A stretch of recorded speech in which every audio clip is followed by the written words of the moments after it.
नमस्ते सर। नमस्कार। सबका स्वागत है। ये मीटिंग अभी हम कर रहे हैं एक्जुरिया के मामले में। हाँ आप जी। लोगों को मालूम होगा।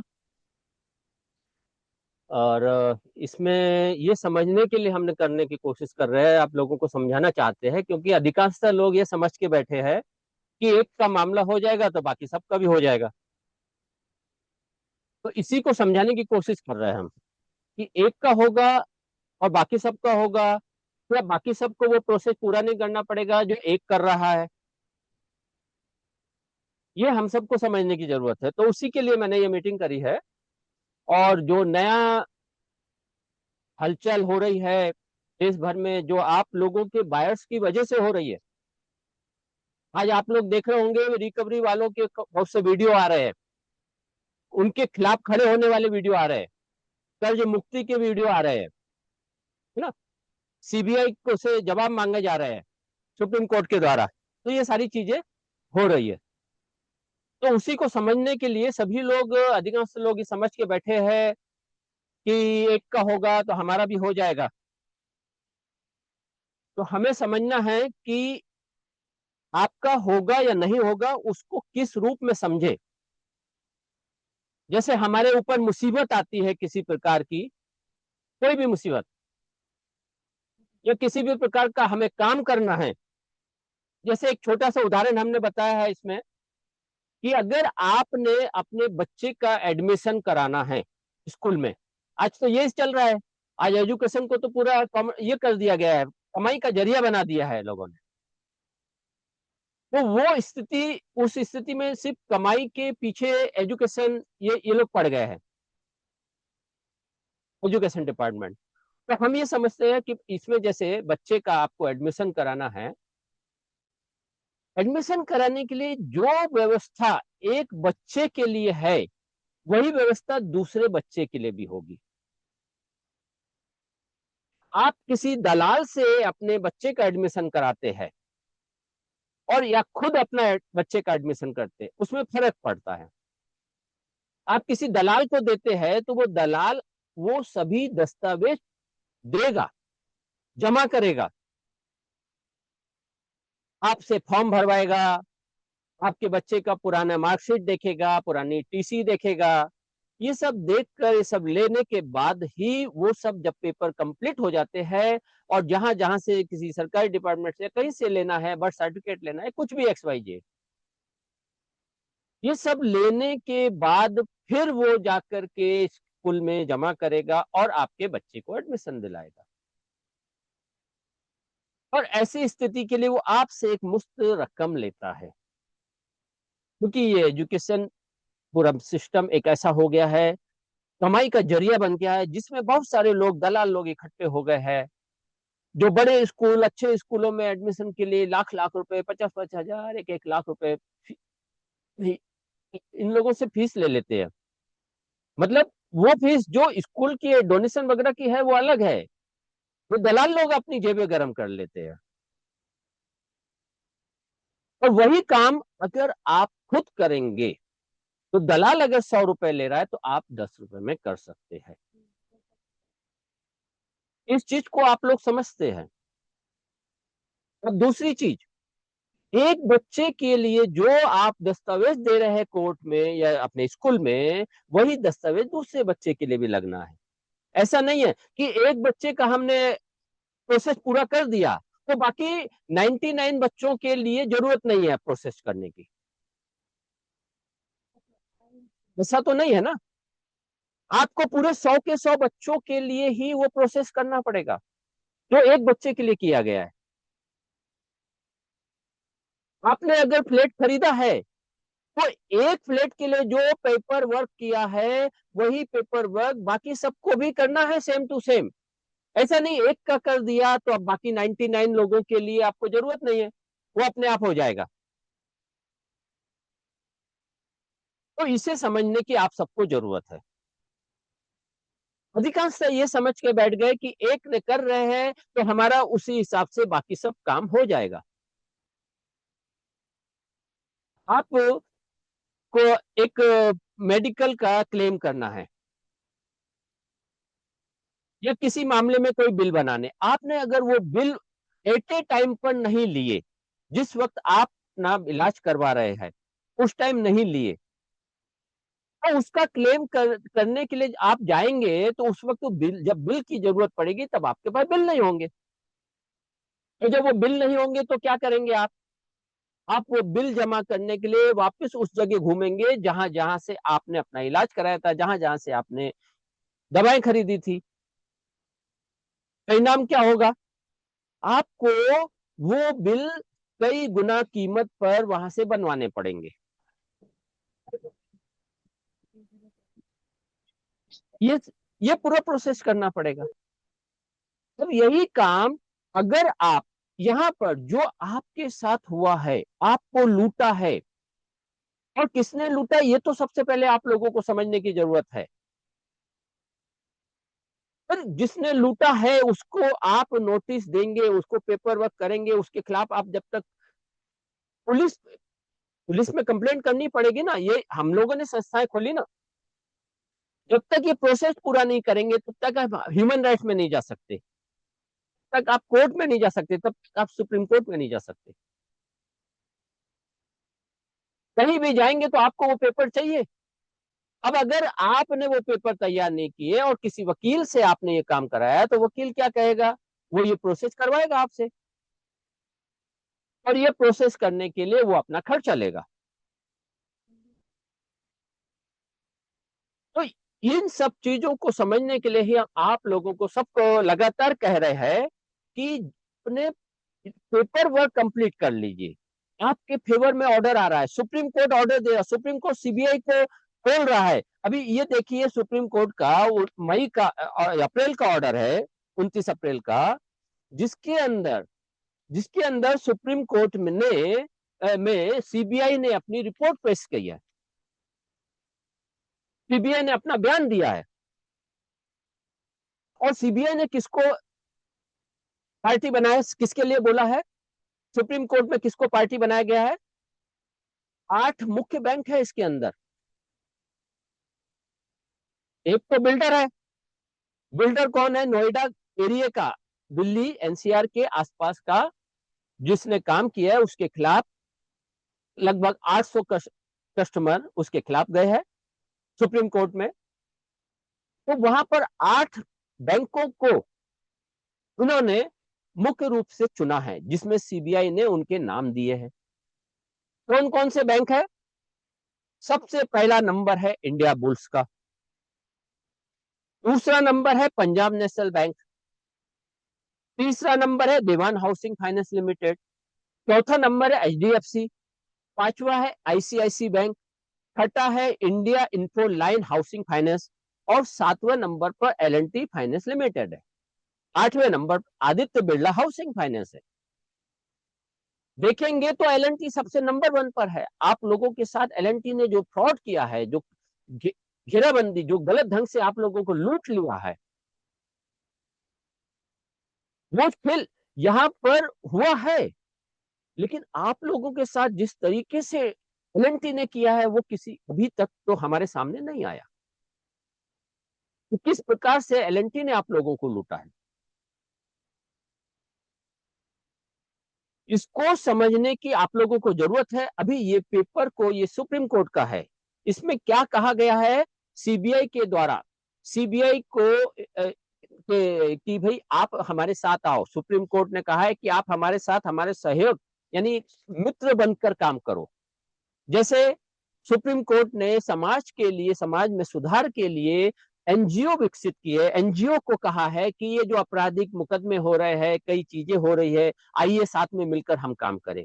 और उस वजह से एनजीओ एनजीओ का निर्माण, एनजीओ तैयार होते हैं जो इस प्रकार से हाई कोर्ट या समाज में उस तबके को मदद करते हैं जिसका शोषण हो रहा होता है। ठीक उसी प्रकार से सुप्रीम कोर्ट ने सीबीआई को कहा कि हमारी मदद करो, जिससे कि इस प्रकार के जो खेल हो रहे हैं, इस प्रकार से जो लूटा जा रहा है, उसे रोका जा सके। तो सुप्रीम कोर्ट ने क्या कहा? सुप्रीम कोर्ट से अनुरोध किया, इसको मैं पढ़ के सुनाता हूं।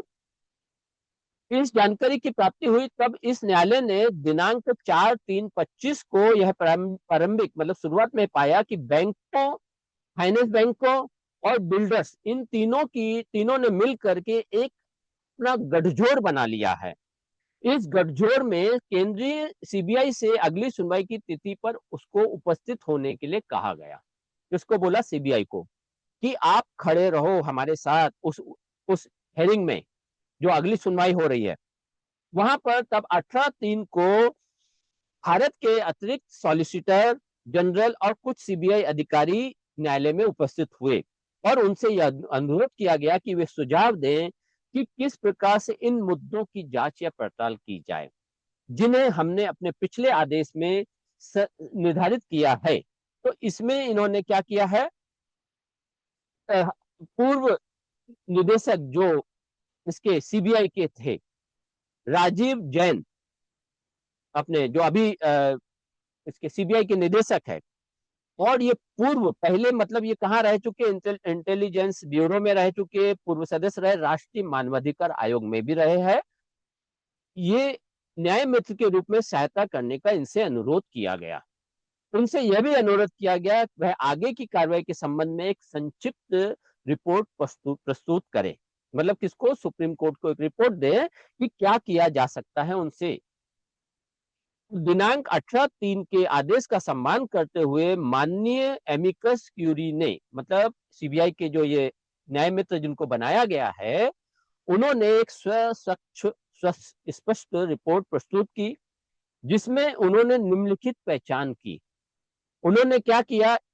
बिल्डर्स है, डेवलपर्स, बैंक और हाउसिंग फाइनेंस कंपनियां और सबवेंशन योजनाएं, एक सबवेंशन योजनाएं जो जिसकी जरूरत नहीं है, जो इन लोगों ने, बिल्डर लोगों ने अपने ही प्लानिंग से तैयार कर लिया है, और उन लोगों से पैसा लेकर, सबवेंशन योजना के नाम पर एक ग्राहकों से पैसा लेकर कि हम तुम्हारा पैसा भरेंगे, जो जबकि उनकी खुद की जिम्मेदारी है, इसकी बिल्डर की। अगर वो गलत ढंग से कर रहा है तो उसकी खुद की जिम्मेदारी है, और बैंकों की तो जिम्मेदारी है ही। तो वो सबवेंशन योजना, ये 3 के तहत इस रिपोर्ट का खुलासा किया। तो यहां पर उन्होंने एक कंपनी जो बिल्डर है, सुपरटेक लिमिटेड, जो बिल्डर जिसके 6 शहरों में 21 प्रोजेक्ट है, उसके विरुद्ध एक रिपोर्ट प्रस्तुत की गई, जिसमें 19 बैंक है, जिसमें 800 होम बायर्स के साथ हुआ है। इनमें 19 बैंक में से 8 संस्थाएं, जो इंडिया बुल्स जो हमने बताया आपको, जिसमें एलएनटी भी है, इन सब के विरुद्ध इन्होंने कहा है, और 21 प्रोजेक्ट शामिल है। इस रिपोर्ट में जो खुलासा किया गया है, इसमें साफ साफ कहा गया है, इससे इसके एमिकस क्यूरी ने, जो स्व न्याय मित्र है, उसने ये सिफारिश की है कि सुपरटेक लिमिटेड और इन 8 बैंकों के बीच के आधारभूत गठजोड़ की प्राथमिकता से जांच की जानी चाहिए। मतलब ये 8 बैंक और बिल्डर्स, इनके बीच के जो गठजोड़ है और बैंकों का गठजोड़ है, इनके बीच की प्राथमिकता से जांच की जानी चाहिए। इनके बीच में जो खेल चल रहा है, जो गठजोड़ बना हुआ है मिलीभगत का, ग्राहकों को लूटने का, उसकी जांच की जानी चाहिए। ये किसने बोला? सीबीआई ने।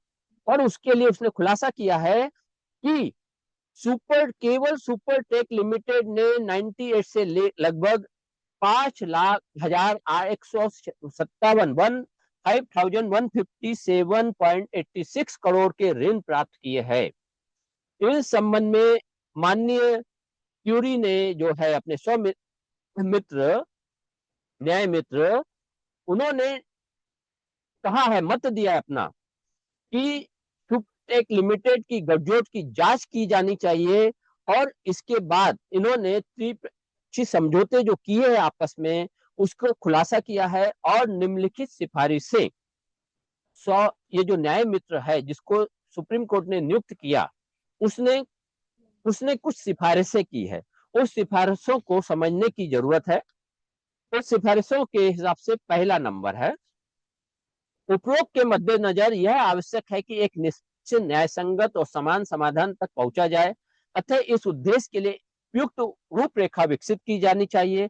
इस मामले में आगे बढ़ने के लिए इस माननीय न्यायालय को इस मामले में विस्तृत जांच पर विचार करना चाहिए।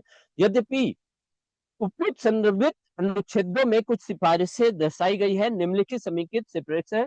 सीबीआई को इस मामले में प्राथमिक जांच के लिए अपॉइंट किया जाना चाहिए। ये सिफारिश की गई है सुप्रीम कोर्ट के सामने। इस मामले में सुपरटेक कंपनी और 8 बैंकों के मामले में जो गठजोड़, जिस गठजोड़ के तहत इन लोगों को लूटा गया, ग्राहकों को, एक वही काम आपके साथ भी हुआ है और इसके लिए हमें सुप्रीम कोर्ट जाने की आवश्यकता है, वो बाद में हम जाएंगे, मगर उससे पहले पेपर वर्क में हमें इन लोगों को, जिनकी जिम्मेदारी थी, जिनके सामने खेल हुआ, ये जो ने गठजोड़ करके आप लोगों को लूटा गया, उन लोगों को भी हमें पार्टी बनाना, क्योंकि ये खाली उन बैंकों का खेल नहीं है या बिल्डर का खेल नहीं है। ये आपके क्षेत्र के जो पुलिस थाने हैं, जिसमें नेरल पुलिस थाना, जिसमें नेरल अपने अलीबाग जो है, रायगढ़ डिस्ट्रिक्ट के जो एसपी है, जो कलेक्टर है, जो तहसीलदार है, इन सबको मालूम है कि ये खेल चल रहा है और इसकी पूरी हम लोगों ने एक एक सूचना इनको दे दी है, एक एक कंप्लेंट दे दी गई है। ये सब जिम्मेदार है। ये सब लोग पैसा खाकर एलएनटी को पूरी तरीके से बचा रहे हैं। पूरे सबूत दे दिए गए हैं इनके सामने और ये क्या कह रहे हैं आप लोगों को? आरटीआई का जवाब देकर क्या कह रहे हैं? एक हवलदार 110 करोड़ का स्वामी फंड का घोटाला, बिल्डर कहता है कि मुझे फाइनेंस हो गया है, मुझे चलते तो मिल गया है। मतलब एक वो हवलदार जिसे नियुक्त किया है, वो ये तक नहीं कह पा रहा है कि वो जो पर्चा है, जो बिल्डर दिखा रहा है, वो फर्जी है। वो ये तक नहीं कह पा रहा है। क्यों? क्योंकि वो, इन लोगों ने इतना पैसा खा लिया बिल्डर से, इन लोगों ने एलएनटी से इतना पैसा खा लिया कि अब इनको नमक हलाली करने के लिए आप लोगों के साथ वो नमक हरामी करनी पड़ रही है, जो आपके टैक्स के पैसों से ये लोग अपने परिवार चला रहे हैं। आपके टैक्स के पैसों से ही चल रहा है ना इनका परिवार। ये तनख्वाह ले रहे हैं, एसपी तनख्वाह ले रहा है, कलेक्टर तनख्वाह ले रहा है आप लोगों से। किस लिए ले रहा है? कि जो भी गलत होता है आपके क्षेत्र में, या आपको जिस प्रकार से लूटा जाता है या गलत आपके साथ किया जाता है, उसके ऊपर ये लोग कार्रवाई करें। क्या इनके पास पूरे सबूत नहीं है? क्या कलेक्टर को पूरा समझ में नहीं आ रहा? लेकिन आपको आरटीआई में क्या जवाब दे रहे हैं? कि नहीं, वो बिल्डर सही है, ये लोग गलत जा रहे हैं। कौन गलत जा रहा? आप लोग। रेरा सही है, टाइटल क्लियर नहीं है, बिल्डर खुद बोल रहा है अपने मुंह से, और फिर भी कह रहे हैं कि रेरा सही है। रेरा में कैसे सर्टिफिकेट दिया रेरा ने? क्या रेरा के अधिकारियों के खिलाफ एफआईआर नहीं होनी है? क्या उन तहसीलदार के खिलाफ या तहसीलदार के उन आदमियों के खिलाफ जिन्होंने सर्वे रिपोर्ट बनाते हैं, जो टाइटल क्लियर करते हैं, उन लोगों के खिलाफ एफआईआर नहीं होनी है? क्या उन लोगों ने पैसा नहीं खाया? क्या ये दिखाई नहीं देता? करोड़ों रुपए लूटा गया है, करोड़ों रुपया। बैंकों ने, उन बैंकों के अधिकारियों के खिलाफ सीधे सीधे एफआईआर बनती है जिन लोगों ने ये देखा कि टाइटल क्लियर नहीं है, उसके बाद भी फंड उसको दे दिया। क्या उनको नजर नहीं आ रहा कि एलएनटी ने अमानत में खयानत की है? मौफा के कानून के तहत उसने उस पैसे को उठा लिया, लूट लिया, जो पैसा फ्लैट के लिए गया था। क्या इनको बिल्डर ने, पुलिस वालों को ये समझ में नहीं आता है कि जो व्यक्ति, मतलब ये कह रहे हैं कि हम कोरोना की वजह से हमारे को, हम लेट हो गए हैं, रेरा में गलत इंफॉर्मेशन दे रहे हैं कि कोरोना की वजह से उस वो प्रोजेक्ट में कोरोना से पहले सिर्फ 30 आदमी काम कर रहे थे। क्या ये पुलिस वालों को नहीं दिखाई देता? बाकायदा पेपर पर है। क्यों ये सब चीजें दिखाई नहीं दे रही इन लोगों को? क्योंकि इनकी जेबें भरी जा रही है भ्रष्टाचार के पैसों से। हम बड़े आराम से इन लोगों के लिए, इन लोगों को आरटीए लगा के इनसे जवाब ले रहे हैं। हम इन सबको पार्टी बनाएंगे, डीजीपी को पार्टी बनाएंगे, हम कलेक्टर को पार्टी बनाएंगे, हम एसपी को पार्टी बनाएंगे। इन सब की जिम्मेदारी है, कोई छोटा मोटा मामला नहीं है। हम सीबीआई को पार्टी बनाएंगे, जिसने 3 लाख रुपए की रिश्वत के चक्कर में डिप्टी रजिस्ट्रार को तो पार्टी बना लिया, उसके खिलाफ तो उसने छापे डलवा दिए, एनसीएलटी के उस डिप्टी रजिस्ट्रार के खिलाफ तो छापे डलवा दिए, उसको तो पकड़ लिया। लेकिन जो लाखों रुपए करोड़ों रुपए लूट रहा है एलएनटी खुलेआम, जिसके खिलाफ आप सभी लोगों की कंप्लेंट जा रही है लगातार, उसके लिए क्या कह रहा है सीबीआई कि नहीं वो राज्य का मामला है, हम उनसे आरटीआई में जवाब मांग रहे, देने दो उनको। इन सबको पार्टी बनाया जाएगा अगर ये लोग आपके मामले को खुद ब खुद नहीं उठाते हैं। उनको खुद संज्ञान लेना है, इनकी खुद की ड्यूटी है।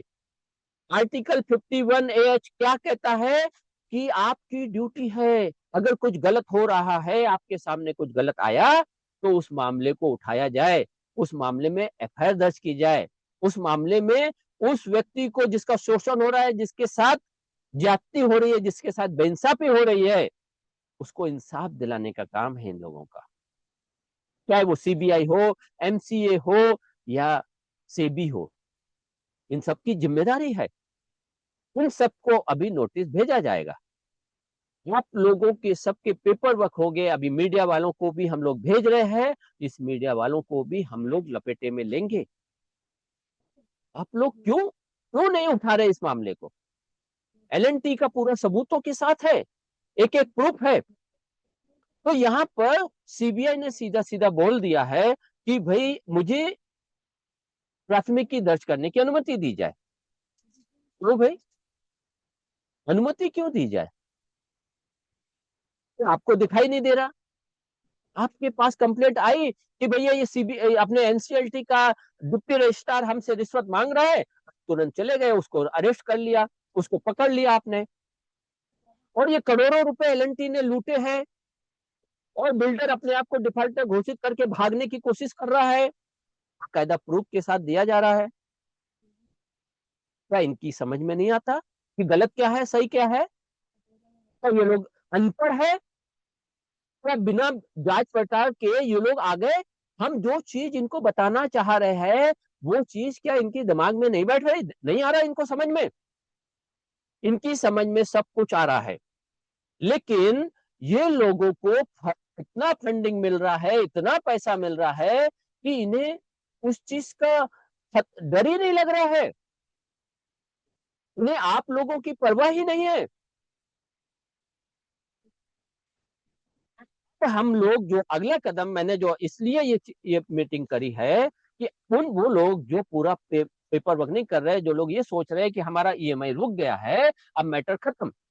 अरे ईएमआई रुका नहीं, वो तो ठीक है। ये लोग तो यानी एलएनटी और ये लोग खुले आम वहां से कलकत्ता से अपने ये भेज रहे हैं आपके खिलाफ, वो एफ वारंट निकलवा रहे हैं, नॉन अवेलेबल वारंट निकलवा रहे हैं, आर्बिट्रेटर के केसेस डाल रहे हैं। आपके पेपर्स आपके पास है, लोन एग्रीमेंट, आपका लोन एग्रीमेंट हम मांग रहे हैं, क्या वो उन्होंने दिया? उस लोन एग्रीमेंट में साफ साफ लिखा है मुंबई में केस चलेगा, कलकत्ता में कैसे केस चला रहे? और अगर इन्होंने कलकत्ता में अगर इन्होंने केस चलाना था, तो इन्होंने यहाँ बॉम्बे में क्यों इन्होंने कर्जा दिया? उनको उनको सुप्रीम कोर्ट साफ कह रहा है कि कोई रिकवरी एजेंट आ नहीं सकता। अगर आपके ऊपर 138 का केस बनता है तो इसका मतलब आपसे रिकवरी करवाई जा रही है जबरदस्ती। सुप्रीम कोर्ट कहता है कि पोजीशन अगर नहीं मिला है तो रिकवरी नहीं करवा सकते, मगर ये एक्सटॉर्शन करने के लिए, आपको डराने के लिए कि आपके घर में नॉन अवेलेबल वारंट भेज रहे हैं, पुलिस आ रही है और आपसे पैसा ले रही है। अभी नेरल पुलिस स्टेशन ने एक विक्टिम से 5,000 रुपए लिए, तो हमें देख रहा है कि हम लोग कैसे ईएमआई रुकवा रहे, बाकी किसी से लिया क्या? तो ले पा रहा है पुलिस वाला, इसलिए नहीं ले पा रहा क्योंकि उनका पेपर वर्क कंप्लीट है, और हम ऐसे पुलिस वालों को सीधे जेल पहुंचा सकते हैं। पुलिस वालों को खुद को मालूम है कि इलीगलिटी हो रही है, मगर पुलिस वाला कानून का डर दिखा के नॉन अवेलेबल वारंट आ रहा है और उसका डर दिखा के नहीं नहीं हमें तो आपको अब आपको अरेस्ट करना पड़ेगा, आपको हमें कलकत्ता ले जाना पड़ेगा, कोर्ट का ऑर्डर है। बिल्कुल सही बात है, पुलिस को वो कोर्ट का ऑर्डर है उसको समझ में आता है, कोर्ट का ऑर्डर तो उसे फॉलो करना है, ये चीज उसको समझ में आती है। लेकिन उसको ये समझ में नहीं आता है कि उस जो जिस कंपनी ने ये ऑर्डर निकाला है उसने इलीगल निकाला है, ये उसको समझ में नहीं आता क्या? सब समझ में आता है, मगर वो आपका एक्सटॉर्शन करने के लिए, आपको डराने के लिए जेबें भर रहे हैं अपनी। नेरल पुलिस थाने ने 5,000 रुपए लिए, क्यों लिए भाई आपने? नेरल पुलिस अपने नेरल पुलिस थाने के तुर्भे पुलिस थाने ने, तुर्भे पुलिस वाले ने, पुलिस थाने ने एक विक्टिम से 5,000 रुपए रिश्वत ली, इसलिए कलकत्ता से नॉन अवेलेबल वारंट आया है। एक दूसरे का वारंट अभी आया 2 दिन पहले, विजू काले जी यहाँ पर होंगे तो हमने बात करी, देना पड़ा पैसा नहीं। एक मिस्टर इनका एक और वारंट आया नॉन अवेलेबल, क्योंकि वो थोड़ा काम किए और आगे के काम करने चाहिए थे वो नहीं किए, उनका नॉन अवेलेबल वारंट आया। हमें शेर अली साहब ने बात की, उनको छोड़ना पड़ा। प्रकाश उमले जी की तरफ से, हाँ उमने, आपको क्या कहते हैं कलकत्ता के से वारंट आया है, आपको देना पड़ा, जबकि एक दूसरे और है अपने कोर्ट में अभी उनके खिलाफ आया नॉन अवेलेबल वारंट, मगर उसको पैसा नहीं देना पड़ा, बोला गया, समझा दिया गया। ये लोग कोई भी आपसे एक पैसा नहीं ले सकता, कोई पुलिस वाला आपको, क्योंकि कानून के हिसाब से कोर्ट का ऑर्डर है तो उसको तो फॉलो करना है उनको, मगर फॉलो करने का मतलब पुलिस को ये भी है, उसको ये समझना है अपने मन से कि ये क्या है, कौन विक्टिम है असल में, ये पुलिस को दिए गए अथॉरिटी। जो नहीं समझ रहा वो कानून के हिसाब से तो सही चल रहा है, लेकिन एक्चुअल में वो गलत काम कर रहा है। अगर उसको सुप्रीम कोर्ट ने खुद कहा है कि आपको समझ में नहीं आता कौन अपराधी है कौन नहीं है, कौन विक्टिम है कौन क्या बोलते अपराधी है, अपराधी को तो छोड़ देते हो और विक्टिम को कर रहे हो कानून का डर दिखा करके। एक्सटॉर्शन का केस वहां पर, एक्सटॉर्शन के लिए कोलकाता कोर्ट में ऑर्डर ये डाला जा रहा है, नॉन अवेलेबल वारंट निकाला जा रहा है, आप लोगों को सबको फंसाने की कोशिश की जा रही है। आपके पेपर वर्क ही आपको बचा सकते हैं। कलकत्ता कोर्ट अपने आप ही उसको उसको हटाएगा और इनके ऊपर कॉस्ट लगाएगा एलएनटी को। हम देख रहे हैं कितने लोगों के खिलाफ वारंट आते हैं, हम आने दो ना, इन सबके खिलाफ जब हम वो इसमें लगाएंगे एलएनटी के खिलाफ, या उस या हम इसके सम्मान या इंडिया बुल्स के खिलाफ हम पिटिशन लगाएंगे, तो पूरी कॉस्ट मिलेगी आपको। आरबीआई तो खुद 1 लाख रुपए आपको दिलाएगा, ये आरबीआई का रूल्स है, और सिविल कोर्ट से तो आपको उससे ज्यादा पैसा मिलेगा। मतलब जो भी आपके खिलाफ नॉन अवेलेबल वारंट या आपको डराने के लिए, एक्सटॉर्शन करने के लिए खेल खेल रहा है, उन सबके ऊपर एफआईआर भी बनती है और उनसे कॉस्ट भी ली जाएगी। गलत तरीके से ये लोग जा रहे हैं। आप आर्बिट्रेटर का मैटर कहाँ चलना है, यहाँ बॉम्बे में, वो नहीं चला रहे। आर्बिट्रेटर के लिए अभी जयपुर का अभी जस्ट ऑर्डर आया है कि दोनों पक्ष से सुनने के बाद ही आर्बिट्रेटर का केस चलना है। लेकिन क्या कर रहे हैं एलएनटी वाले, ये लोग खुले आम, ये लोगों ने तो कानून को बिल्कुल कचरा कर दिया है। मतलब इनको कानून का कोई डर ही नहीं है, अपने पांव की ठोकर पर रखे हुए हैं। तो हमें इसी चीज को समझने की जरूरत है, और मैं उसके लिए ही यहाँ पर आप लोगों के सामने आया। हमारा जो भी हमारे साथ चल रहा है बिल्कुल सही तरीके से चल रहा है, उनका केस बराबर चल रहा है। यहाँ पर मनोहर जी है, इनके अभी नॉन अवेलेबल वारंट आया था, इनके भी ऊपर भी केस यानी इसका ऑर्डर आया था। आज जब इनके मैटर में केस दाखिल कर दिया गया, रिप्लाई दे दिया गया, कहा लाओ एविडेंस, एविडेंस लाने के पहले उनके पास वो नहीं है। तो क्योंकि जो एविडेंस वो लेके आएंगे बैंक वाले, वो एविडेंस पूरी तरीके से उनके ही खिलाफ जाएंगे। परिणाम क्या होगा, उन लोगों की हालत खराब हो जाएगी। मगर उसके लिए लड़ना तो आप लोगों को पड़ेगा ना। वो लोग पिछले 20-25 सालों से ये बैंक वाले आप लोगों को इसी तरह लूट रहे हैं, और कोई आगे नहीं बढ़ रहा, क्योंकि आप सबको अलग अलग अकेले अकेले मार रहे हैं ये लोग। इंडिया पुलिस निकाल रहा है गुड़गांव से आपके खिलाफ वारंट, नोटिस निकाल रहा है। ये सब इलीगल कर रहे हैं, इसी को समझने की जरूरत है। तो मैं चाहूंगा इस मामले में आप लोग अपने अपने अपने जो भी क्वेश्चन पूछना है किसी को, वो पूछे।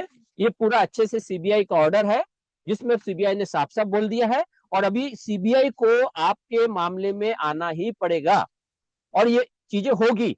अभी जब हम थोड़ा वेट कर रहे हैं, आप लोगों के पेपर वर्क पूरे हो जाएंगे, उसके बाद हम ह्यूमन राइट्स में जाएंगे, रेरा में जाएंगे, रेरा को आरबीआई को हम नोटिस देंगे।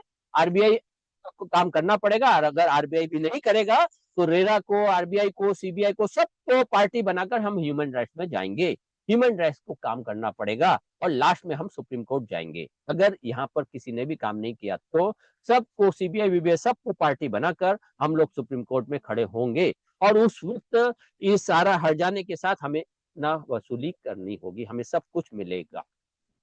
तो अभी किसी को कुछ पूछना है तो पूछ सकता है। किसी को अपना हाथ हाथ उठाइए, जो भी पूछना चाहता है, कोई भी क्वेश्चन पूछना चाहता है वो पूछिए, पूरे जवाब आपको मिलेंगे हर एक चीज के लिए।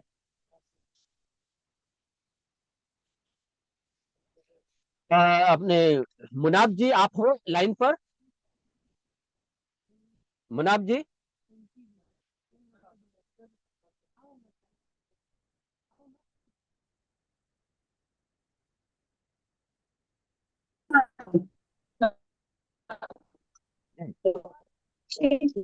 सुभाष शर्मा जी, नमस्कार। आप कुछ बोलना चाहते हैं?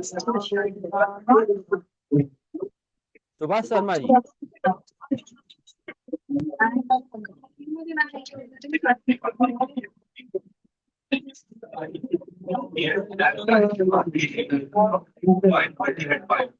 जी सुभाष शर्मा जी, आप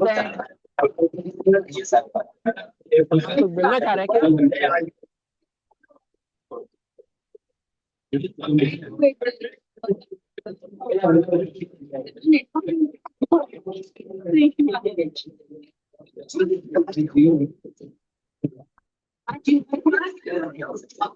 बोलना है सुभाष जी?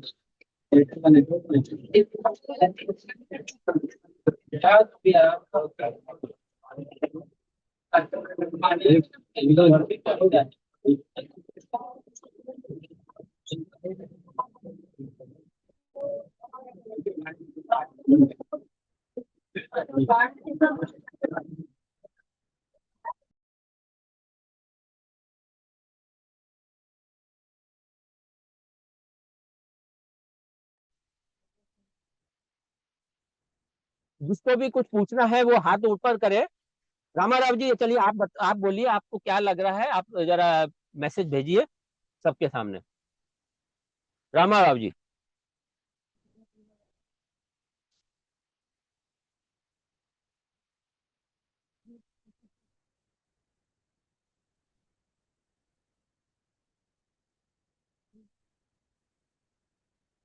अनम्यूट कीजिए रामाराव जी।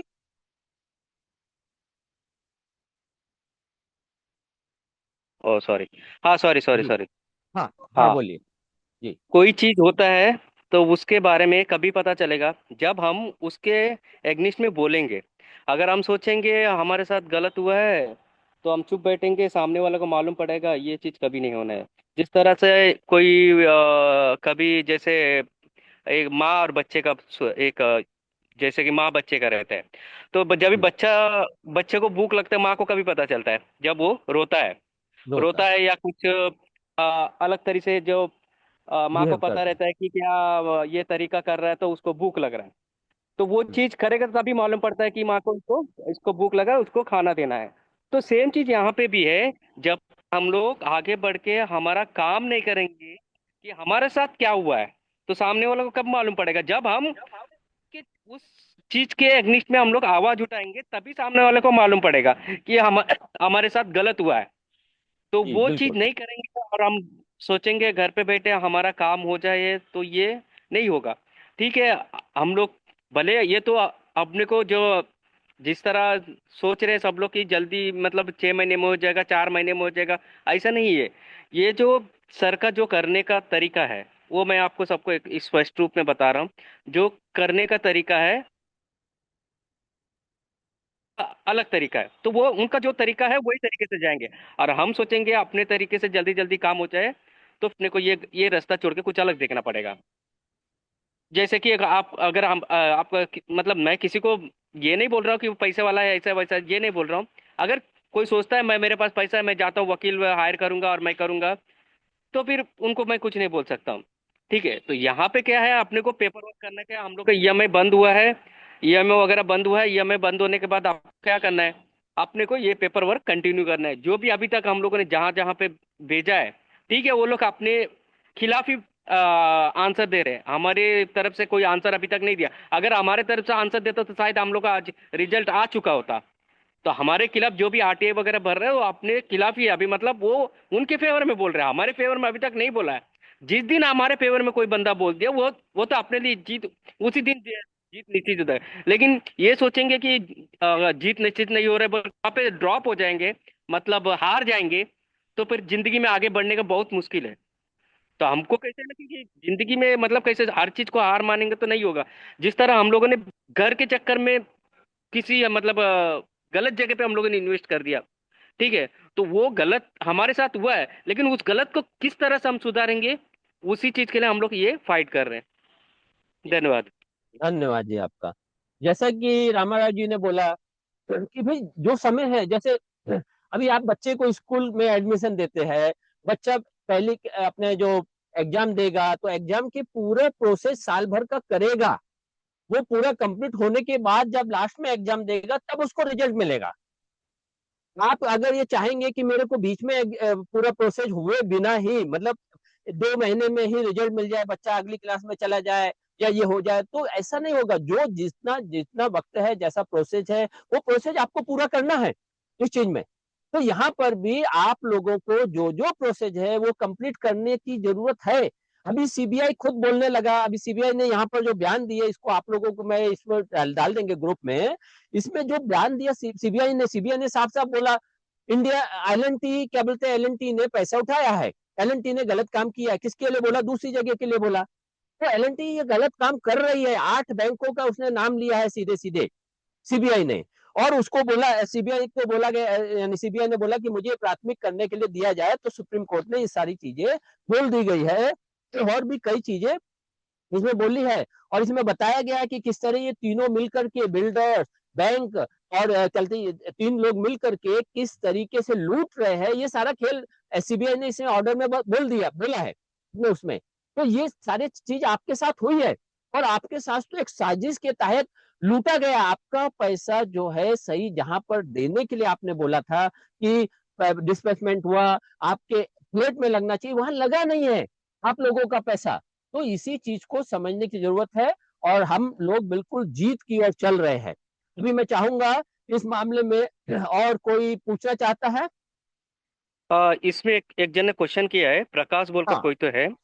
जी। प्रकाश जी, आप अगर ये मीटिंग में हो तो देखिए, ईएमआई मैंने बंद करके आज 1 साल के ऊपर हो, 1 साल 2 महीना 3 महीना हो चुका है। ठीक है, आप सोच रहे पेपर वर्क करने के बाद आपका ईएमआई स्टॉप नहीं होगा।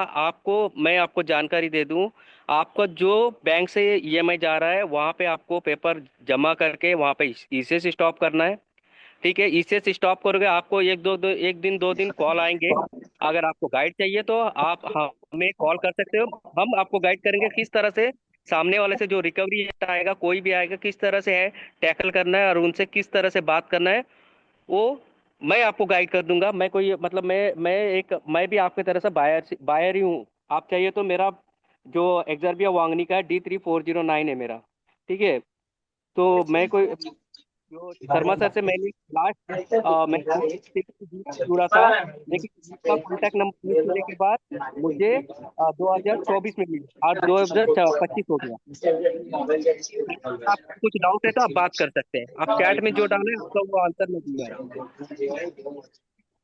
या सर जी नमस्ते, मैं प्रकाश बोल रहा हूँ, हाँ, प्रकाश घोड़े। प्रकाश जी बोलिए।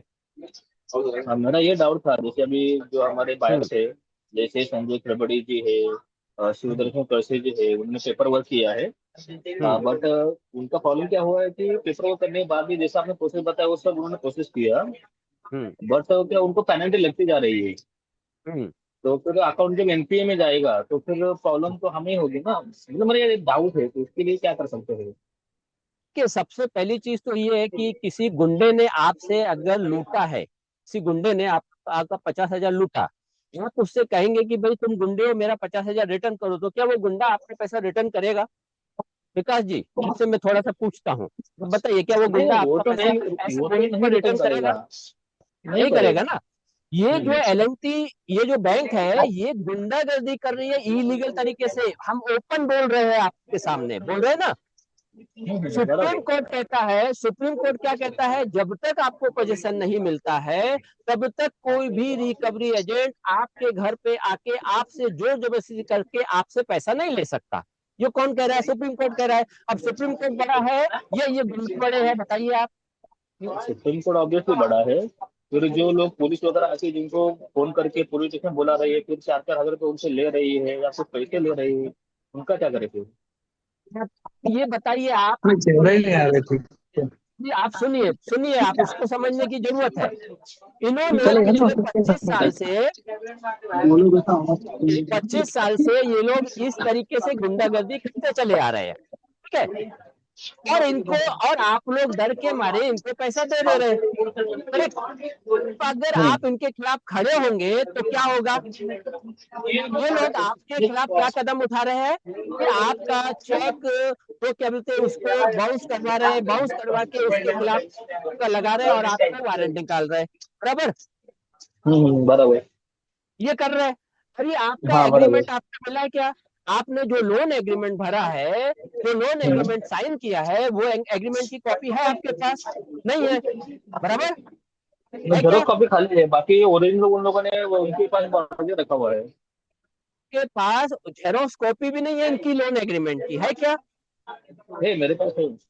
लोन एग्रीमेंट जो किया गया है आपसे, जब आप लोन लिया था उस टाइम साइन करके दिए थे बैंक वालों को आपने, बराबर? नहीं, उनको एक कॉपी मेरे पास भी है। है ना? नहीं, मेरे पास है है सर। है ना? उसके अंदर हाँ, क्या हाँ। लिखा है? उसके अंदर लिखा है कि क्या बोलते हैं, आपका ये मैटर मुंबई में, कलकत्ता में कहाँ चलेगा? अगर कुछ डिस्प्यूट हुआ तो क्या लिखा है उसके अंदर? मतलब मैंने भी नहीं पढ़ा है पढ़ा। आपने? नहीं पढ़ा सर, पूरा नहीं पढ़ा। नहीं पढ़ा? फिर पढ़ोगे कैसे आप? जब आप या तो किसी ज्ञानी के, वकील के पास या किसी ऐसे व्यक्ति के पास बैठेंगे, वो आपको पढ़ के बताएगा कि इस लोन एग्रीमेंट में क्या लिखा है, तब आप पढ़ेंगे, बराबर? या आप खुद पढ़ेंगे उसमें क्या लिखा है? अगर कोई डिस्प्यूट होता है मैटर में, तो मैटर आर्बिट्रेटर के पास जाना है, बराबर? ये चीज लिखी है उसके अंदर। सभी के सब जितने भी लोन एग्रीमेंट सब में ये लिखा है, लेकिन लोन एग्रीमेंट ये लोग किसी को दे नहीं रहे, आपके पास है, आप बोल रहे हैं, करेक्ट? अभी है या नहीं है, ये अभी हमें नहीं मालूम कि लोन एग्रीमेंट है या नहीं है, ठीक है? उसके अंदर लिखा है आर्बिट्रेटर का मैटर मुंबई में या कलकत्ता में जाना है, यहाँ पर एस टाइप का लिखा हुआ है, बराबर?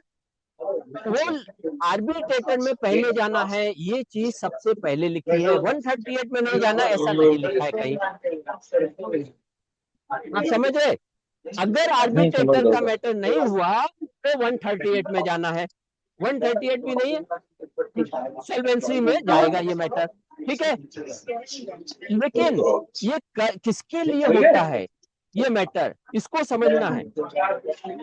आपका अगर कोई भी चेक आपका वो होता है, बाउंस होता है, उसके लिए 138 लगेगा। चेक कब दिए जाते हैं? अगर मैंने, मान लीजिए आपको की पत्नी की तबीयत खराब है, आपको 50,000 की जरूरत है, तो आपको मैंने, आप मेरे पास आए, तो मैंने आपका पूरा देखा, चेक किया कि हाँ वास्तव में आपको, आपकी बीवी की तबीयत खराब है, मुझे आपको 50,000 की जरूरत है। मैं अब आपको, देखिए ये आवाज किसकी अलग से आ रही है, वो आवाज को बंद कीजिए आप। एक मिनट। अभी देखिए प्रकाश जी, आपकी मिसेज की तबीयत खराब है, आपसे, आपको मैंने 50,000 दिए और उसके बदले में एक चेक लिया। आपसे बोला कि, आप बोल रहे हैं मेरे को 1 साल में मैं रिटर्न कर दूंगा, मैंने आपसे चेक ले लिया, अब आपने 1 साल के बाद मुझे पैसा रिटर्न नहीं कर रहे, तो वो चेक मैं डाल सकता हूँ आपसे, एक एग्रीमेंट लिखता हूँ, एक पेपर पे साइन कराता हूँ कि इस वजह से मैंने आपको पैसा दिया है और उसके बदले में चेक लिया है। उस चेक को मैं कोर्ट में डालकर अगर आपने नहीं दिया तो मैं आपसे 138 के तहत आपसे पैसा वसूल कर सकता हूं। लेकिन आप अगर पर्सनल लोन लेते हैं, आप अगर होम लोन लेते हैं, तो वहां पर कोई भी चेक इस तरीके से ब्लैंक चेक नहीं ले सकता। तारीख पे चेक ले सकते हैं ये लोग सिक्योरिटी के रूप में, ना कि ब्लैंक चेक। इन लोगों को पहले आर्बिट्रेटर में डालना है, आपका चेक तो किसी ने डालना ही नहीं है। इन्हें पहले आर्बिट्रेटर में जाना है, और आर्बिट्रेटर कहां होगा? वो आपके शहर में होगा। अगर मुंबई में है तो मुंबई में होगा। और अभी अभी जयपुर का भी ऑर्डर आ गया कि अगर, क्या बोलते, जयपुर हाईकोर्ट का, कि अगर दूसरी पार्टी आर्बिट्रेटर में नहीं जाना चाहती तो उसकी मर्जी के बिना आर्बिट्रेटर का ऑर्डर, जो अवार्ड घोषित होता है, वो इलीगल है। तो यहां पर भी वही चीज है। उनको, ये लोग अगर इलीगल तरीके से काम कर रहे हैं तो इनके खिलाफ आप कोर्ट में जाकर इनके ऊपर कॉस्ट लगा सकते हो, उनके ऊपर उनसे जुर्माना वसूल कर सकते हो। आप आरबीआई में कंप्लेंट करके इनके खिलाफ जा सकते हो और जुर्माना वसूल कर सकते हो। ये सारे काम कर सकते हो आप, मगर उसके लिए क्या करना है? आपको पेपर वर्क करना ही पड़ेगा। ये लोग अगर गलत कर रहे हैं तो आप क्या कर सकते हो? इन्होंने गलत तरीके से वहां से ऑर्डर लाया अगर कलकत्ता से, तो आपको, क्योंकि कोर्ट से ऑर्डर लाए, कोर्ट को गुमराह करके लाए हैं, तो वहां खड़े तो होना पड़ेगा ना आपको। मगर इन्होंने जो गलत काम किया उसकी वसूली आप कर सकते हो इनसे। ये कानून ने आपको अधिकार दिया है, संविधान ने आपको अधिकार दिया है। अब वो आप नहीं करोगे, आप कहोगे कि ये गुंडे लोग ने गुंडागर्दी करी है, अब ये गुंडागर्दी छोड़ दे और अपने आप को कहे कि नहीं नहीं मैं गुंडा हूं, मुझे सजा दो, मैं आपका पैसा रिटर्न कर रहा हूं, क्या ये ऐसे मान जाएंगे गुंडे लोग? उसके लिए तो आपको लड़ना पड़ेगा ना। उसके लिए हम थोड़ी ना कुछ कर सकते हैं। उसकी लड़ाई तो आपको लड़नी है, एक प्रकार जी। तो ये है आपका सवाल का जवाब। अभी और कुछ किसी को पूछना है? मैं चाहूंगा, इस्माइल बाटली वाला जी, आप हमारे बीच में सबसे बुजुर्ग है और ये सब समझ रहे हैं। इन लोगों को ये चीज समझाने की जरूरत है कि अगर बच्चा आपने पैदा किया है, उस बच्चे का वो सारा प्रोसेस आपको पूरा करना पड़ेगा। अगर वो प्रोसेस आपने नहीं किया, आपने बच्चे को पैदा करने के बाद उसको ऐसे ही छोड़ दिया, तो आपके अड़ोसी पड़ोसी बाकी पुलिस सब ला जाएगी आपके सर पर कि भाई बच्चे को क्यों पैदा किया है। आपसे जबरदस्ती उस बच्चे का पालन पोषण करवाया जाएगा या आपको सजा दिलाई जाएगी। यहाँ पर भी अगर इन लोगों ने, गुंडों ने, आपने, आप गए कहां पर, मकान खरीदा आपने, उन लोगों ने गलत तरीके से आपको बेचा, उन लोगों ने आपको लूटा, तो उसके खिलाफ आपको जाना पड़ेगा। अगर नहीं जाएंगे, और वो लोग, क्योंकि 25 साल से वो लोग इलीगल तरीके से आप लोगों का एक्सटॉर्शन करके, जैसे आपके गली मोहल्ले का दादा होता है ना, वो आपका एक्सटॉर्शन करके आपको डरा धमका का आपसे हफ्ता वसूल रहा है, तो वैसे ही ये लोग हफ्ता वसूल रहे हैं एनबीएफसी बैंक वाले। और ये लोग कानूनी तरीके से वसूल रहे हैं, क्योंकि कोर्ट में आपकी तरफ से कोई खड़े होके बोल ही नहीं रहा है कि भाई ये गलत तरीके से आए आपके खिलाफ यहाँ पर। तो वो चीज आपको समझने की जरूरत है और उसके लिए आपको पेपर वर्क, वो सारे पेपर वर्क करना जरूरी है। तो आइए, अभी मैं चाहूंगा इस्माइल बाटली वाला जी, थोड़ा सा आप भी इस मामले में थोड़ा सा बताएं, सभी को समझाने की कोशिश करें जी। अनम्यूट कीजिएगा, अनम्यूट कीजिए।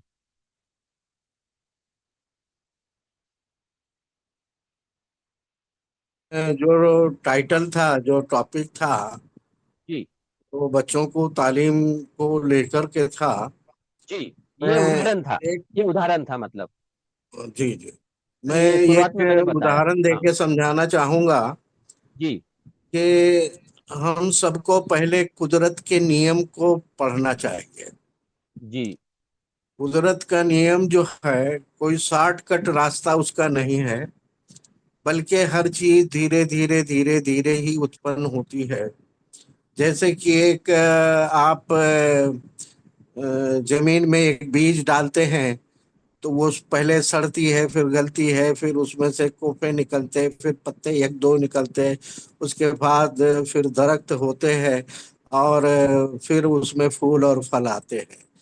जी इतना लंबा पीरियड जो है, कुदरत अगर खुद उस पर कायम है, तो हमें भी कुदरत के इस नियम की तरफ ध्यान देना चाहिए कि अगर कुदरत ये काम कर रही है तो हमको भी करना चाहिए। इसी तरह हम हमारे बच्चों की जो पालन पोषण और परवरिश ठीक कुदरत के नियम के मुताबिक ही करना चाहिए, ये मेरा संदेश है। और तालीम का मामला भी है। पहले काका का ABCD या अलिफ बा ही पढ़ाया जाता है। धीरे धीरे धीरे धीरे आदमी बड़ा तालीम याफ्ता हो जाता है, डिग्रियां लेके आ जाता है। तो सब कुछ धीरे धीरे होता है। लेकिन जो वालिदैन हैं, जो माँ बाप हैं, वो जो लोग जो वालिदैन और माँ बाप अपने बच्चों की बेहतर तालीम के लिए धीरे धीरे उनका पालन पोषण करते हैं, उनके बेहतर नतीजे आते हैं। और जो लोग लापरवाही करते हैं, उनके बच्चे कहीं ना कहीं अटक जाते हैं। ये मैं संदेश देना चाहता हूँ। दूसरा एक संदेश ये है कि शिव नारायण शर्मा जी जो भी सवाल उठाते हैं, वो बहुत ही अहम होते हैं, बहुत गहरे होते हैं, बहुत जरूरी होते हैं, बहुत बारीक से होते हैं। लेकिन अक्सर देखता हूँ कि लोग जो मीटिंग में आते हैं, ऑनलाइन मीटिंग में, वो उस सवाल पर कम ध्यान देते हैं, बल्कि दूसरे दूसरे सवाल यहाँ पर लेके आते हैं। मैं समझता हूँ, मैं मेरी गुजारिश है, लोगों से निवेदन है कि एक टॉपिक के ऊपर अगर फोकस सभी लोग करेंगे तो बहुत बेहतर नतीजे आएंगे। आइंदा इसका ख्याल रखें। मैं फिर से गुजारिश करता हूं कि जो शर्मा जी जो टॉपिक उठा रहे हैं, जो सवाल उठा रहे हैं, हमने उसी पर तैयारी करके ही बात करना चाहिए। अगर आपके और या हमारे कोई सवाल हैं तो उसके लिए दूसरी मीटिंग कर लेना चाहिए। जैसे यहाँ पर बिल्डरों के भी सवाल आ गए, लोन के सवाल आ गए, कई कागज पत्तर के सवाल आ गए। तो असल जो टॉपिक होता है, असल जो सवाल हो जाता है, इन चर्चाओं में वो गुम हो जाता है। इसलिए गुजारिश करता हूँ सभी लोगों से कि जो सवाल उठाए जाते हैं उसी के इर्द गिर्द ही हमने बात करना, तो बेहतर संदेश लोगों को भी जा सकेगा और हम लोगों को भी जा सकेगा। धन्यवाद। जी, धन्यवाद विमल जी आपका। यहाँ पर हमने जो ये चर्चा रखी आज की, वो इस बेस पर रखी कि लोग पेपर वर्क जो अधूरा छोड़कर पीछे हट जाते हैं और सोचते हैं EMI बंद हो गया, अब हमें आगे कुछ करना की जरूरत नहीं है, और रुक गए। तो वहां पर हम इनको ये समझाना चाह रहे हैं कि आपका प्रोसेस तो आपको पूरा करना पड़ेगा। अगर प्रोसेस पूरा नहीं करेंगे तो ये बंद नहीं होगा। ये चीज आपको वो सारा काम कंप्लीट करना पड़ेगा। और ये प्रोसेस को समझाने के लिए मैं स्कूल वाला उदाहरण दिया था इन लोगों को, कि जिस प्रकार से आप अगर अपने बच्चे का स्कूल में एडमिशन कराते हैं, अगर वो दलाल के मार्फत कराते हैं तो वहां खर्चे ज्यादा होते हैं। यानी अगर आप वकील के द्वारा अपना चीज को ले रहे हैं या अपना हक प्राप्त करने जा रहे हैं, तो वकील के जो खर्चे हो जाते हैं इतने ज्यादा, उस खर्चे की अपेक्षा वो काम जो आप खुद भी कर सकते हैं, उस काम को अगर आपने खुद किया, तो स्कूल का काम जैसे बच्चे का एडमिशन का 10% में हो जाएगा, वैसे ही अगर वकील को पूरा फुल काम नहीं दिया, जो काम आप खुद भी कर सकते हैं, तो वकील का काम बच जाएगा और वहां पर 10% में आपका काम हो जाएगा। वकील खुद देखेगा कि अरे सारे पेपर कागजात तो पूर्ण है आपके, तो अभी मुझे एक्स्ट्रा पैसा मांगने की जरूरत नहीं है, कुछ अलग से लेने की जरूरत नहीं है, तो मैं इतने कम पैसों में इन काम को कर दूं। तो ये चीज को मैं आप लोगों को सबको समझाना चाह रहा था। और इस वजह से ये चाह रहा था कि जितने भी प्रोसेस आपके हैं आप लोग कंप्लीट करें। हम लोग इस मामले को आगे बढ़ा रहे हैं। जब हम सुप्रीम कोर्ट में जाएंगे तो सारे पेपर जब कंप्लीट हो गए सबके, तो उस स्थिति में अलग से हमें किसी वकील को एक्स्ट्रा खर्चा नहीं देना पड़ेगा किसी का। ये ये समझाने के लिए अभी इन लोगों के खिलाफ क्या हो रहा है, कलकत्ता कोर्ट से ये लोग थोड़ा सा रोक दिए, अपने EMI एक दो नोटिस भेजे, इनके EMI रोक दिए और इन्होंने सोचा कि हो गया काम। मगर उसका देख रहे हैं, सामने कंपनी देख रही है, एलएनटी देख रही है, अरे ये लोग चुप बैठे, इन्होंने आगे के प्रोसेस नहीं किए, इनके ऊपर हम वारंट निकाल दें, हम वहां पर बैठे बैठाए। तो ये कलकत्ता से वारंट निकाल दे रहे हैं, वारंट निकाल दे रहे हैं, ये लोग अब घबरा करके फिर आते हैं। तो हमारा कहना है ये प्रोसेस पूरा कर लो, और फिर बाकी सब प्रोसेस हो के हम जब सुप्रीम कोर्ट जाएंगे तो अपने आप ही सबको रिजल्ट मिल जाएगा वहां पर। ये हमारा इस वजह से था। तो अभी मैं चाहूंगा इस मामले में बापू गवारे साहब, आपने बहुत अच्छा कहते मैसेज डाला था ग्रुप में सीबीआई के मामले में, कि सीबीआई वाले ने कैसे एनसीएलटी के डिप्टी रजिस्ट्रार को पकड़ा है सीबीआई ने। तो ये चीज को हम ये समझाने की कोशिश समझना चाहिए, इससे क्या मैसेज निकल के आता है। ये मैसेज ये निकल के आ रहा है इसमें कि एनसीएलटी में भ्रष्ट लोग बैठे हैं, वहां पर नतीजों को बदला जा रहा। उसी वजह से हमने एनसीएलटी के इस जो कोर्ट रिसीवर के रूप में अपने ख्यानी आए हैं, उनको हमने इसलिए नोटिस भेजे हैं। क्या नोटिस भेजे कि भाई तू सुधर जा, वहां पर सच्चाई को, हकीकत को रख एनसीएलटी में, नहीं तो तेरे को नहीं छोड़ेंगे। ये चीज तो बापू गवारी जी, आप जरा अपना वो बताइए जो आपने लिखा है और जो आपको समझ में आया है। बापू गवारी जी।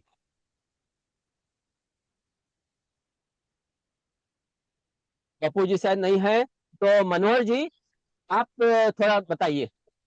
मनोहर, मनोहर जी, हाँ बोलिए। हाँ। तो पाप हाँ मनोहर हेलो, जी। मेरा हाँ आवाज आ आ रही रहा है? आवाज आ रही, मनोहर जी नमस्कार। नमस्ते। मैं यहाँ पे जो बातों पे हाँ बताता हूँ, एक तो आपको गवाही ने जो चीज़ डाली है, हाँ। वो होता है रजिस्टर, जो एंट्री पॉइंट होता है कहीं पे भी जाते हैं, जो गेट कीपर होता है जिसको पहले हम रिस्पेक्ट देते हैं, जो भी कागज या डॉक्यूमेंट, तो वैसे वो रजिस्टर होता है, वो तय करता है कि आगे इनको कहाँ बैटर, कौन से बोर्ड पे लगाना है, किधर भेजना है। और वही बदमाशी करेगा तो फिर हम किस हम्म पे भरोसा रहेंगे? ये हर कोर्ट में होता है, आप लोअर कोर्ट में जाओ, सेशन कोर्ट में जाओ, हाई कोर्ट हम्म। में जाओ, ये कोर्ट में सब रजिस्टर का इंपॉर्टेंट बहुत होता है। जी जी बिल्कुल। एग्जाम्पल कहूँ, मुझे अभी हाई कोर्ट में मैटर लगाना है, तो मुझे वक्त हम्म लग रहा है, तो मैं रजिस्टर को कुछ चीरी मेरी दूंगा, फिर मेरा हम्म। मैटर जज से ऊपर आ जाएगा। या बिल्कुल मेरा मैटर बिल्कुल। फिट नहीं बैठ रहा है, मैं रजिस्टर हम्म को समझा दूंगा, रजिस्टर अपने लैंग्वेज में बराबर से उसे फिट बिठा देगा। हम्म मतलब वकील से भी हम्म शाना बोल सकते हैं, शाना थोड़ा बोलते हैं, मैं शाना मतलब पढ़ा लिखा भी हम्म होता है, लेकिन थोड़ा शाना होता है, वो रजिस्टर होता है। हम्म। तो इसमें अच्छे रजिस्टर भी होते हैं, ऐसे नहीं सभी इस तरह से होते हैं। जी लेकिन जी। ये आपने, ये जो अपना काम चालू हुआ है उसका किधर तो इफेक्ट काफी अच्छा हो रहा है इसके ऊपर, क्योंकि हमने सीबीआई को खत लिखा है, हम्म सुप्रीम कोर्ट ने लिखा है, उन्होंने सीबीआई को बोला है कि इसके बारे में थोड़ा काम करो, उसको ऑर्डर हम्म दिया है, तो हमारे ये हम्म हम्म लेटर जो है ये बहुत काम कर रहा है, मतलब हम घर पे बैठ के सुप्रीम कोर्ट का हम्म। काम कर रहे हैं। तो ये बराबर हमारे बिल्कुल। हम्म हमारे लिए पॉजिटिव बात है। हाँ, थोड़ा पैसा खर्च हो रहा है, समय जा रहा है, लेकिन ये समय का सदुपयोग हो रहा है। मतलब हम लोग कहीं पे खाली हाथ में बैठे, जैसे कि बाकी लोग यहाँ पे मैंने देखा है, 4-5 गुट ऐसे बने हैं जो अलग अलग तरीके से काम कर रहा है। हम्म। लेकिन जो अपना वे है, रास्ता लंबा है थोड़ा, लेकिन क्लियर है, क्लियर एकदम जी है, उधर को जी। रुकावट नहीं, कुछ नहीं, कुछ नहीं, कुछ नहीं। हम्म। तो सबको जी। डरना नहीं है, क्योंकि यहाँ पे सारे लोग डरे हुए हैं। हम्म। कोई नेगेटिव मैसेज डाल देता है तो सब उसको ही पकड़ लेते हैं, लेकिन पॉजिटिव को पकड़ रहा नहीं अपने इधर। जी तो हमें जी पॉजिटिव रहना है। जी बिल्कुल तो बिल्कुल सही। हम्म हमारी जीत तो तय है। मैं हम्म इतना कहूंगा। धन्यवाद हम्म। सर जी। ठीक है, धन्यवाद आपका मनोहर जी। और कोई सवाल जवाब करना चाहता है इस मामले में? अभी हम ये रिकॉर्डिंग पूरा इसमें वायरल करेंगे, इस चीज को पूरा जो वेबिनार की, ताकि लोगों को मालूम पड़े क्या हो रहा है क्या नहीं हो रहा है। अपने मुनाब जी है क्या? 17। मुनाब जी है?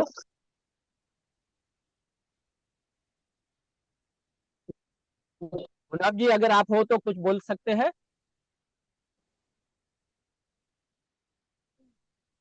अच्छा चलिए, और कोई कुछ पूछना चाहता है तो ठीक है, नहीं तो हम यहाँ पर अभी इसको बंद करेंगे। कुछ कहना बोलेगा चाहते हैं? हाँ, स्टेशन से कुछ कितना है? कहना चाहते हैं, हाँ विनोद समासी जी, आप बोल सकते हैं, कुछ बोलिए। बोलेगा हाँ, विनोद समासे जी बोलिए, अनम्यूट कीजिए। हाँ बोलिए।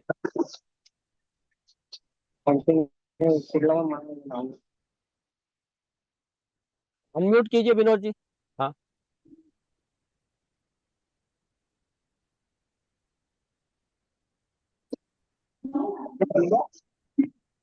लिंक करो। हाँ बोलिए विनोद जी। ठीक है, मैं लिंक करा रहा था।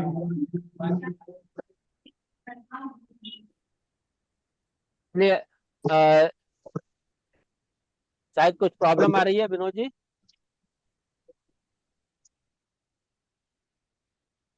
चलिए, सोनिका जी आप बोलिए कुछ।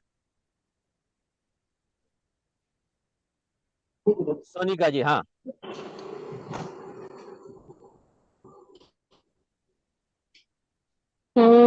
नमस्कार आप सभी को। हम्म। आप लोग के मन में जो भी है वो पूछिए। कोई भी चीज, जैसे कि अभी प्रकाश जी ने भी पूछा था ईएमआई तो क्या करना है, तो उसी तरह के किसी के मन में भी सवाल है तो आप लोग पूछिए।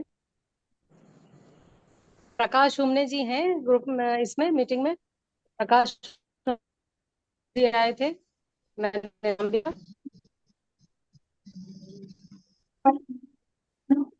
अ, क्या है, पेपर वर्क तो किसी जो भी मामला हो है हमारा, हमारे हाथ में गलत होता है तो वही पेपर हमारे काम आता है। अगर किसी को होगा कि अरे ये पेपर वर्क क्या कर रहे हैं क्या नहीं कर रहे, लेकिन कभी भी कोई कंप्लेंट होती है,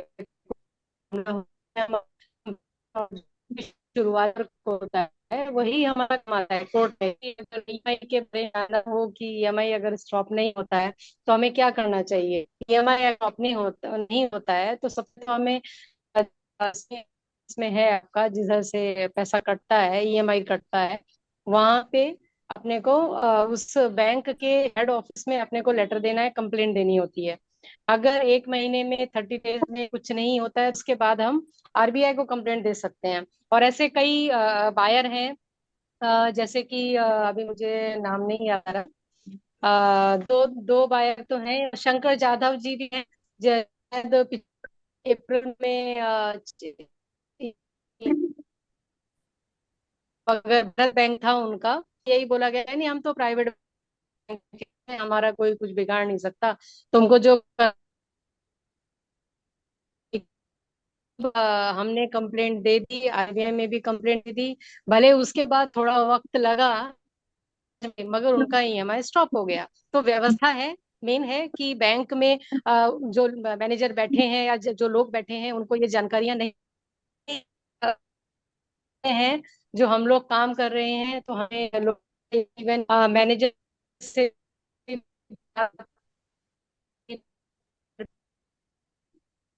पढ़ना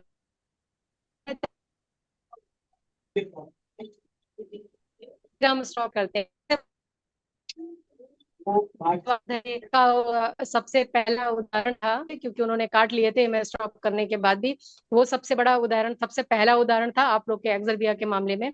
उसके बाद वो उदाहरण कई लोगों के काम आया है, कई लोगों के काम उनके ईमेल आए हैं जो भी उन्होंने पैसा वापस किया है। ऐसे ही आप लोगों को भी करना है। आती है, कई बार होता है कि हम कोई भी कंप्लेंट देते हैं तो ली नहीं जाते, तो क्वेश्चन होता है, पोस्ट ऑफ स्टॉप नहीं होता, उसके लिए भी जिस प्रकार रास्ते हैं, ऐसे कई है। और जो ये कई बार हमारे पास आरटीआई हम लगाते हैं, गलत जवाब दिया जाता है, तो उस पे भी घबराने की कोई जरूरत नहीं है, क्योंकि जब हम आगे कोर्ट में जाएंगे तब हम जो भी अथॉरिटीज को हमने कंप्लेंट दी, आरटीआई से जवाब मांगा, जो उनके गलत जवाब है वो सारे हमने लगाने हैं, वो सभी पार्टी बनते हैं, इसलिए इस सब की बहुत जरूरत है। किसी के मन में कोई है। हाँ। शेरली कुछ बोलोगे? शेरली है? हाँ।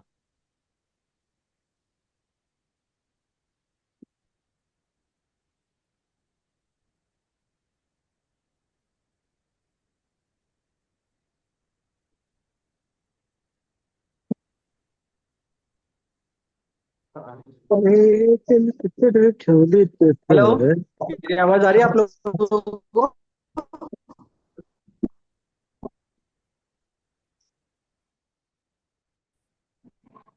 शेरली बोलो, अनम्यूट मेरी करो। आवाज आ रही है आप हाँ बोलो, लोगों को? शेरली बोलो। ठीक। हाँ, मेरी आवाज आ रही है आप लोगों को? हाँ आ रही है। हाँ अभी आ रही है। मेरी आवाज आ रही है आप लोगों को? हाँ। हाँ आ रही है आवाज। जैसे आ आप लोगों का मामला है, अ, वांगनी और एलएनटी का, वैसे जैसे आप लोगों की लड़ाई है, वैसे मेरी भी लड़ाई है। मेरी लड़ाई है सिस्टम से, नवी मुंबई पुलिस से है मेरी लड़ाई, तीन तीन नगर सेवकों से है मेरी लड़ाई, मेरे यहाँ के पूरे लगभग 100 परिवारों से मेरे पीछे पूरा सिस्टम लगा हुआ है।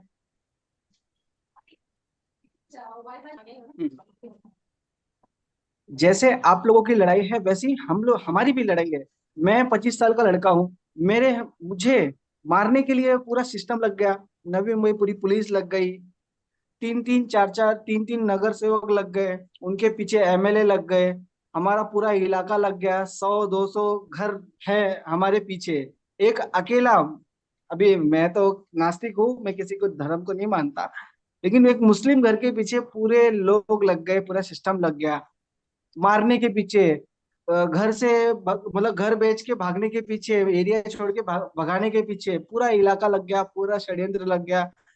एड़ी से लेके चोटी तक इन लोगों ने पूरा का पूरा दम लगा दिया, जिस वजह से मेरी मेरी पढ़ाई भी खराब हो गई। 12वीं में मैं 4 बार फेल हुआ, जो कि 10th में, 11th में और 12th में टीचर लोग मुझ पर ऐसा विश्वास करते थे कि मैं अच्छा स्टूडेंट हूँ। 10th में मुझे अच्छे से पढ़ाई करने की वजह से 67% आया महानगर पालिका के स्कूल में। उसके बाद जब मैं 11th में पढ़ रहा था, मॉडर्न अपना मॉडर्न बोल रहा हूँ, ये Masjidun high school, Masjidun junior college sector 2 में, तो वहाँ के टीचर लोग मुझ ऐसे हम पढ़ाई करते थे, ऐसे हमारा रहना सहना था कि टीचर हम पर विश्वास करते थे, सारे टीचर, कि शेर अली कभी फेल नहीं हो सकता, शेर अली अच्छा स्टूडेंट है। 11th पास हुआ, जब 12th की बात आई तो हम मुझ पर झूठी झूठी केसेस कर दिए गए, झूठी झूठी केस कर दी गई। उसके टेंशन में मैं 12th नहीं दे पाया। आज मैंने चार चार अटेम्प्ट दे चुका हूँ 12th का, लेकिन मैं पास नहीं हो पाया। तो मेरे पीछे पूरा सिस्टम लगा हुआ है, पुलिस लगी हुई है, तीन तीन नगर सेवक लगे हुए हैं। ऐसी ऐसा जब इसके खिलाफ में जब मैंने आवाज उठाया, तो ऐसा सिनारियो आ गया था, ऐसा वक्त आ गया था कि यह लोग जो नगर सेवक है, नवी मुंबई पुलिस है, यह लोग मुझे और मेरे परिवार, मैं क्योंकि मैं लड़ रहा था, तो मुझे जान से मारने का इनका प्लान पूरा बन गया था, मीटिंग चालू जान से। और मैंने भी ठान लिया तर था आपल्याला घर आर काहीच या नाही ना पार की लड़ाई। त्यासाठी हा लेकिन 2023 में, मतलब तर राहू दे ना, ते 2022 आता के मला हात 23 में आखडलाय लगा, माझा कि जरा. 2023 में त्यातली मी मेरी मुलाकात शर्मा जी से और सोनिका जी से हुई, और इन्होंने मेरा पेपर वर्क किया, मेरी काउंसलिंग की, मुझे समझाया। समझाने के बाद में मैं पूरे डेडिकेशन के साथ में इनके साथ में जुड़ गया, और इनके साथ में ही आप लोगों के लिए लड़ रहा, मतलब आप लोगों के लिए काम कर रहा हूँ और अपना पेपर वर्क कर रहा हूँ। आज अगर मैंने और शर्मा जी ने मेरी काउंसलिंग नहीं की होती, या पेपर वर्क नहीं किया होता, तो या तो मैं किसी का मर्डर करके जेल में होता। आप समझ सकते हो किसका मैं मर्डर कर सकता हूँ, जो मुख्य जड़ है, जो मेरे पीछे जो लगे हुए थे मुख्य जड़, उसका मैं मर्डर करके जेल में होता, या तो वो मुझे मार के कबर में डाल दिए होते। ये दो चीज में से एक चीज जरूर होता। तो आज जो मैं आप लोगों के सामने जो यहाँ पर हूँ, जो सामने आपके सामने बोल पा रहा हूँ, आप लोगों को काउंसलिंग कर पा रहा हूँ, मदद कर पा रहा हूँ, और पुलिस से लड़ जा रहा हूँ, सिस्टम से लड़ जा रहा हूँ, कहीं पे भी बिंदास चले जाता हूँ, तो ये जो ताकत है, ये पेपर वर्क की ताकत है, काउंसलिंग की ताकत है, और मैं तो इनको क्रेडिट तो जरूर देना चाहिए, शर्मा जी और सोनिका जी की ताकत है। और आप लोग भी हमारे साथ जुड़े हुए हो, तो वो भी हमारे लिए एक ताकत है। संगठन संगठन के साथ से लड़ना और अकेले लड़ना, इसमें जमीन आसमान का फर्क है। अकेले लड़ने वालों को कोई भी खत्म कर देता है, अगर एक लकड़ी होती है तो उसको कोई भी तोड़ देता है। अगर हम 5 लकड़ी होते हैं या 25 लकड़ी होते हैं या 50 लकड़ी होते हैं, तो उससे तोड़ना बहुत मुश्किल होता है, बहुत भारी होता है। तो हम लोग तो यहाँ पर कोई धंधा करने नहीं बैठे। मेरा अच्छा खासा धंधा 50 रुपये है, 50 हजार रुपये लेडीज अंडर गारमेंट के धंधे में कमा लेता था। लेकिन मैंने उसका त्याग करके, मैंने उसको छोड़कर, मैंने यह ठाना कि मैं मुझे सबसे पहले, जो मेरे पर झूठी झूठी केसेस बने हैं, जो इन्होंने मेरे पर जो झूठी झूठी केसेस किए हैं, और जो भी है मेरे साथ षड्यंत्र, जो भी मेरा आरोपी है, उसे जेल के सलाखों के पीछे डालना। और जो भी मुझे मेरी मेरी जो नुकसान हुई है, नुकसान भरपाई मुझे पाना, इसके लिए हम लड़ रहे हैं। तो उसी प्रकार आप लोगों का भी मैटर है। आप लोग भी समझिए कि आप लोगों किस लिए लड़ रहे हो, आप लोगों को किसने लड़ा है। आप लोगों को बताने की जरूरत नहीं पड़नी चाहिए। शर्मा जी आप लोगों को बता रहे हैं कि आप लोगों को एलएनटी ने लूटा है, आप लोगों को एलएनटी ने डाका डाला है, आपका पर्स चुराया है। ये शर्मा जी आप लोगों को बता रहे हैं। हम लोग सभी लोग आप लोगों को बता रहे हैं, ये चीज आप लोगों को बताने की जरूरत नहीं होनी चाहिए, फिर भी हम बता रहे हैं। कई सारे ऐसे लोग हैं जिन्हें नहीं मालूम है, हम बता रहे हैं। तो आप लोगों से यही मैं कहना चाहूंगा कि आप लोग हम लोगों पर विश्वास कीजिए। हम लोग यहाँ पर कोई धंधा करने नहीं बैठे हैं। आप लोगों की मदद करने बैठे हैं, आप लोगों की काउंसलिंग करने बैठे हैं, आप लोगों का पेपर वर्क करवाने के लिए बैठे हैं। एक ये क्रांति है, क्रांति हमारे देश में। अगर आप लोग इस लड़ाई में अगर जीत जाते हो, तो यह क्रांति होगी। आप लोगों के आने वाले भविष्य पर, जो आपके जो भविष्य हैं, आपके बच्चे हैं, यह उनके ऊपर नहीं बीतेगा, अगर आप ये लड़ाई जीत लेते हो तो। लेकिन आप अगर इस लड़ाई को छोड़ देते हो या आप पीछे हट जाते हो, तो आपके आने वाली पीढ़ी के ऊपर यह आपदा आएगी, और उनको भी इसी प्रकार झेलना पड़ेगा, मानसिक रूप से, शारीरिक रूप से और आर्थिक रूप से। तो मेरी आप लोगों से यही विनंती होगी, यही गुजारिश होगी कि आप लोग जिम्मेदारी लीजिए, खुद का भी पेपर वर्क करवाने की, और अन्य लोगों को भी जोड़ने की जिम्मेदारी लीजिए। जितना ज्यादा आप लोगों की संख्या होगी, उतने जल्दी आप लोगों को न्याय मिलेगा। जितना कम आप लोगों की जनसंख्या होगी, उतना कम उतना कम आप उतना उतने देरी में आप लोगों को न्याय मिलेगा। तो आप लोगों के ऊपर निर्भर करता है कि आप लोग कितने डेडिकेशन से इस लड़ाई में भागीदार बनेंगे, कितने डेडिकेशन से आप इस लड़ाई को आगे बढ़ाएंगे, यह आप लोगों के ऊपर निर्भर करता है। हमारा काम हम लोगों का काम तो यही है कि आप लोगों को पथ दिखाना, आप लोगों को मार्ग दिखाना। बस उस मार्ग पे आप लोगों को चलना है, आप लोगों को चलना है और विजय प्राप्त करना है। ये एक हम अगर इस लड़ाई में अगर जीत जाएंगे, तो ये ऐतिहासिक जीत साबित होगी। तो आप लोगों से मैं इतना ही बोलना चाहता हूँ, 2 शब्द, कि आप लोग ज्यादा से ज्यादा संख्या में खुद पेपर वर्क कीजिए। पेपर का जो नॉर्मल खर्चा है, तो वो तो आप लोगों को देना ही है। आप लोगों को पहले ही बोला गया है कि उतना खर्चा देना है, मतलब उतना तो लगेगा, तो वही आप लोगों को देना है।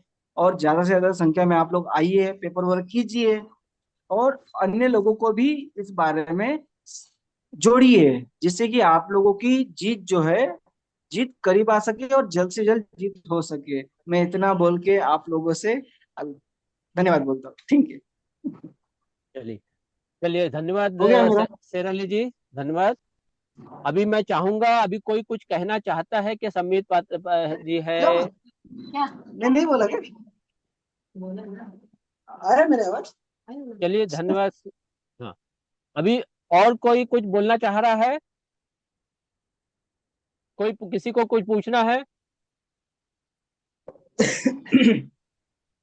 अपना हाथ दे सकता है। संभा मुनेसर जी, आप कुछ बोलेंगे क्या?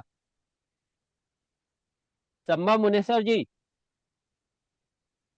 चलिए हम लोग बंद करते हैं। इस्माइल बाटले वाला जी, आप अगर आखिरी में कुछ संदेश देंगे? नहीं, जो संदेश देना था हमने तो दे दिया है। बहुत ठीक बहुत है, तो धन्यवाद लोगों का। सबका धन्यवाद जी। जी। और अभी चलिए। शेर अली ने तो खूब बढ़िया सुनाया है, लोगों हम्म। की हिम्मत बढ़ाई है शेर अली ने, उसका भी जी। धन्यवाद। जी। चलिए। चलिए, सबको अभी विदा। धन्यवाद धन्यवाद। जी। Thank you.